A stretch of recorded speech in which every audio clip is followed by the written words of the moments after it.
Maranatha, Tuhan Yesus segera datang. Saya Wanda Dumais dari BIC Sydney, Australia. Saudara yang dikasihi Tuhan, mari kita membaca Kisah Para Rasul 11 ayat 19 sampai dengan ayat yang ke-26. Firman Tuhan berkata, sementara itu banyak saudara-saudara telah tersebar karena penganiayaan yang timbul sesudah Stefanus dihukum mati. Mereka tersebar sampai ke Fenisia, Siprus, dan Antioquia. Namun mereka memberitakan Injil kepada orang Yahudi saja. Akan tetapi di antara mereka ada beberapa orang Siprus dan orang Kirene yang tiba di Antioquia dan berkata-kata juga kepada orang-orang Yunani dan memberitakan Injil bahwa Yesus adalah Tuhan. Dan tangan Tuhan menyertai mereka, dan sejumlah besar orang menjadi percaya dan berbalik kepada Tuhan. Maka sampailah kabar mereka itu kepada jemaat di Yerusalem. Lalu jemaat itu mengutus Barnabas ke Antioquia. Setelah Barnabas datang dan melihat kasih karunia Allah, bersukacitalah ia. Ia menasihati mereka supaya mereka tetap setia kepada Tuhan. Karena Barnabas adalah orang baik penuh dengan Roh Kudus dan iman, sejumlah orang dibawa kepada Tuhan. Lalu pergilah Barnabas ke Tarsus untuk mencari Saulus. Dan setelah bertemu dengan dia, ia membawanya ke Antioquia. Mereka tinggal bersama-sama dengan jemaat itu 1 tahun lamanya, sambil mengajar banyak orang. Di Antioquia lah murid-murid itu untuk pertama kalinya disebut Kristen. Saudara yang dikasihi Tuhan, jadi saya ingin memberitahukan kepada saudara fakta sejarahnya. Bahwa gereja Kristen pertama kali itu sebenarnya berdirinya di Antioquia. Mengapa saya mengatakan seperti itu? Karena gereja Antioquia lah yang menjadi cikal bakal orang percaya dari kelompok non-Yahudi. Orang Yahudi tidak menyebut diri mereka Kristen. Orang Yahudi itu mereka tidak bisa cocok dengan istilah pengikut Yesus. Jadi kalau saudara baca di dalam Kisah Para Rasul 11 ayat 26, kata Kristen di sini adalah satu sebutan hinaan. Bahwa Kristen itu atau Kristian itu adalah orang-orang yang menjadi pengikut Kristus. Kristus ini atau Yesus sendiri adalah orang yang sangat direndahkan oleh orang Yahudi. Mereka menganggap bahwa konsep dan ajaran-ajaran Yesus tidak sesuai dengan Torah. Karena apa? Karena Yesus menyamakan dirinya dengan Allah. Makanya konsep Yahudi akan berbenturan dengan konsep Kristen. Nah, Alkitab katakan di Antioquia lah pertama-tama murid-murid disebut Kristen. Jadi nama Kristen itu nama hinaan. Kalau kita menyandang nama Kristen, berarti sebenarnya kita ini adalah orang-orang yang dianggap sebelah mata oleh dunia ini. Mempercayai ajaran yang sebenarnya tidak masuk akal. Satu itu. Mempercayai pengharapan yang tidak masuk akal. Mempercayai sesuatu yang sebenarnya kebenarannya diragukan. Ini yang dinamakan oleh Kristen. Kristen itu adalah nama yang digunakan oleh pihak lawan kepada orang Kristen. Jadi pembenci-pembenci kepada murid Yesus, maksud saya. Pembenci-pembenci mengenakan nama, memanggil nama ejekan Kristen kepada murid-murid Yesus. Nah, saudara, hal yang ingin saya tekankan di sini adalah apa?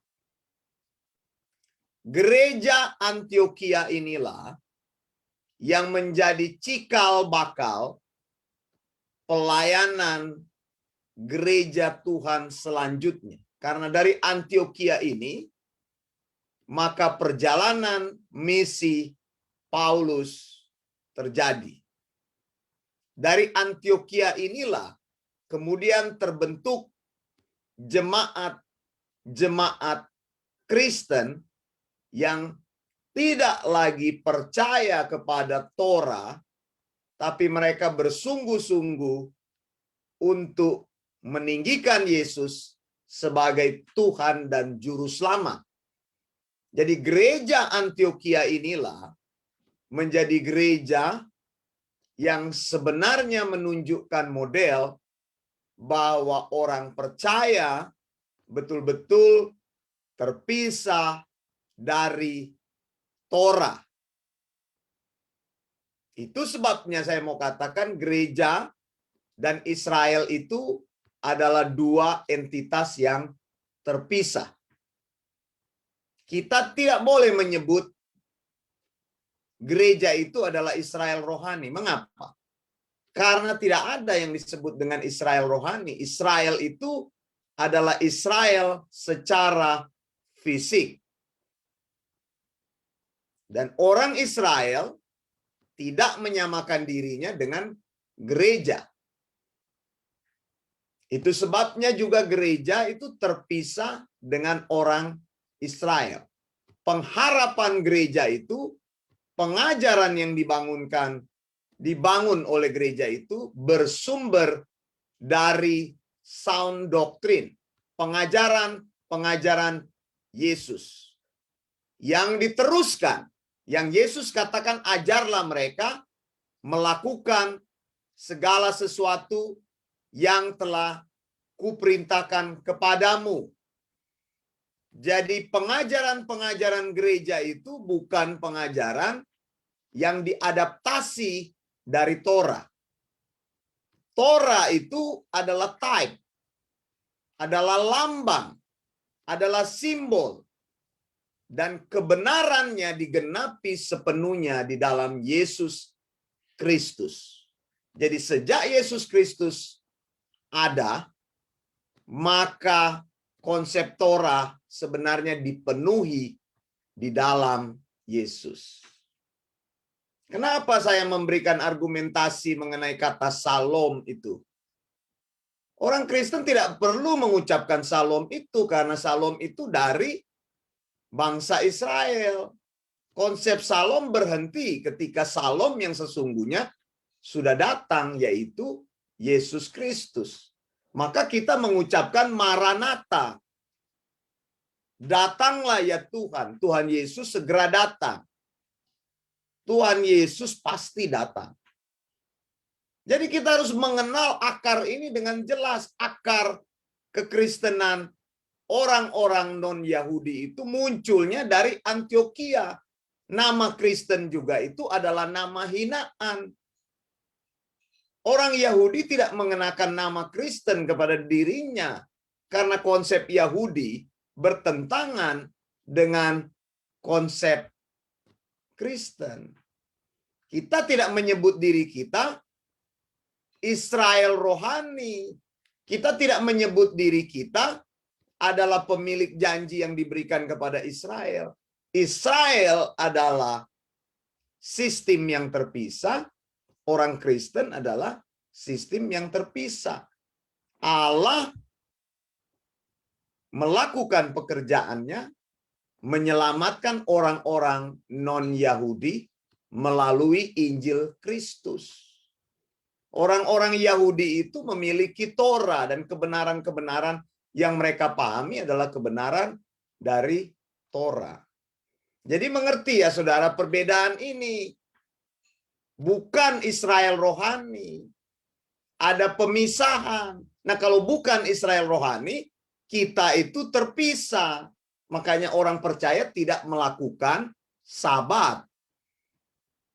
Tidak beribadah pada hari yang ketujuh hari Sabtu. Kenapa? Karena sejak gereja Kristen terbentuk di Antioquia, maka mereka tidak lagi beribadah di hari Sabat, memisahkan diri dalam konsep gereja yang benar sebagai eklesia. Lalu gereja beribadah di hari apa, Pak Wanda? Hari apa aja gereja beribadah. Jadi Sabat itu bukan hari Minggu. Tidak boleh menegakkan pengajaran mengatakan bahwa Sabat itu sudah diganti di hari Minggu. Tidak. Hari Minggu itu adalah hari yang kita khususkan karena itu hari libur. Tapi saudara bisa beribadah di hari Sabtu, saudara bisa beribadah di hari Senin. Setiap hari adalah ibadah karena ibadah itu adalah keberadaan diri kita, bukanlah sebuah konsep hari. Kita tidak melakukan sunat. Orang Yahudi tandanya disunat pada hari ke-8. Ini karena konsepnya jelas berbeda. Keselamatan kita dibangun di atas pengorbanan Yesus di kayu salib. Kebenaran kita bukan hanya tentang Kristus, tapi adalah Kristus sendiri. Amin, saudara. Nah, ini yang menyebabkan, saya mau beritahu kepada saudara. Kalau kita lihat di dalam Kisah Rasul 11 ayat 26, dikatakan Barnabas dan Saulus atau Paulus tinggal bersama-sama dengan jemaat itu 1 tahun lamanya.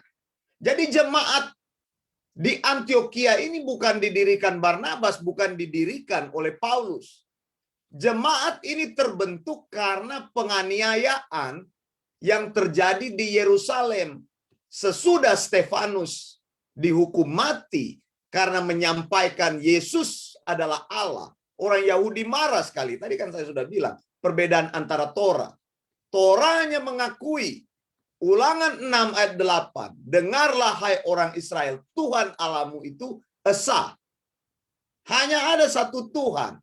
Lalu kemudian Stefanus membawa konsep bahwa Yesus Kristus itu adalah Mesias. Kata Mesias ini menjijikkan bagi orang Israel. Itu sebabnya Stefanus mengalami aniaya. Dan sesudah Stefanus mati, maka dari Yerusalem itu orang lari, tersebar kemana-mana. Dan kemudian mereka tersebar juga ke Antioquia. Antioquia adalah salah satu dari 3 kota penting di Kekaisaran Roma. Kota pertama adalah Roma, kota kedua adalah Alexandria, kota ketiga adalah kota Antioquia. Dan Tuhan memilih kota Antioquia ini menjadi pusat penyebaran dan di mana orang memberitakan tentang Mesias. Matius 28 ayat 19 kan Yesus sampaikan bahwa kamu harus meneruskan pengajaranku 100%. Kalau aku sampaikan 100%, sampaikan 100%. Jangan mengurangi atau menambahkan pengajaran tersebut. Jadi jemaat di Antioquia sudah berdiri pada saat itu, tapi ingat saudara, mereka hanya mendengar Yesus Kristus adalah Tuhan. Dikatakan oleh Alkitab kan di sini kan, bahwa sampailah kabar itu. Sejumlah besar orang menjadi percaya berbalik kepada Tuhan. Tapi apa yang terjadi saudara? Tidak cukup orang menjadi percaya dan berbalik kepada Tuhan. Ayat 26 berkata bahwa Paulus mengajar mereka. Jemaat itu harus belajar. Saudara, tidak cukup engkau mendengar khotbah. Kami membuat konsep gereja dan konsep pelatihan. Karena orang yang sudah menjadi percaya harus diajarkan dengan sound doctrine. Kalau engkau tidak pernah duduk belajar sebagai murid sound doctrine, engkau tidak akan bertumbuh menjadi orang Kristen yang dikehendaki Tuhan. Engkau hanya sampai pada tingkat menjadi percaya dan berbalik kepada Tuhan. Lalu engkau terima semua pengajaran, doktrinmu kacau. Maka di sana dikatakan Paulus dan Barnabas membuat sebuah tradisi yang baru, yaitu membuat kurikulum jemaat dan mengajar mereka untuk mengenal dengan sungguh-sungguh sound doctrine. Akibatnya ketika ini terjadi, jemaat Antiokhia ini menjadi jemaat yang mengutus Rasul Paulus, dan kemudian Rasul Paulus memberitakan Injil kemudian terus kepada orang-orang yang dari kalangan non-Yahudi. Inilah yang kita kenal akhirnya Rasul Paulus dikenal sebagai rasul kepada orang-orang non-Yahudi. Tidak cukup engkau hanya mendengar khotbah 1 minggu 1 kali. Kalau engkau ingin menjadi orang Kristen yang mencari Tuhan, engkau perlu duduk belajar. Dan disitulah pengajaran-pengajaran tentang sound doctrine disampaikan. Jadi tanpa pengajaran, maka jemaat itu hanya sampai pada konsep berbalik kepada Tuhan dan percaya. Engkau mau seumur hidupmu hanya menjadi orang percaya dan tidak ada sebuah kerinduan untuk menjadi murid Yesus. Orang percaya adalah murid. Dan tidak ada orang percaya yang hanya euforia percaya. Saya mengajak saudara, kalau engkau sudah menjadi orang percaya, berikan waktumu untuk belajar supaya engkau bisa memuridkan orang lain. Karena tanpa belajar, engkau tidak bisa memuridkan orang lain. Engkau tidak bisa menerima sound doctrine itu. Engkau tidak bisa membedakan mana tangan kiri dan tangan kanan. Tidak bisa membedakan mana ajaran benar dan ajaran yang tidak benar. Mana sound doctrine? Sound doctrine harus diajarkan. 1 tahun lamanya Paulus dan Barnabas tinggal di Antiokhia. Dari Antiokhia lah maka sound doctrine itu bergema sampai kita mendengarnya hari ini. Saya Wanda Dumais dari BIC Sydney, Australia. Maranatha, Tuhan Yesus segera datang. Blessings.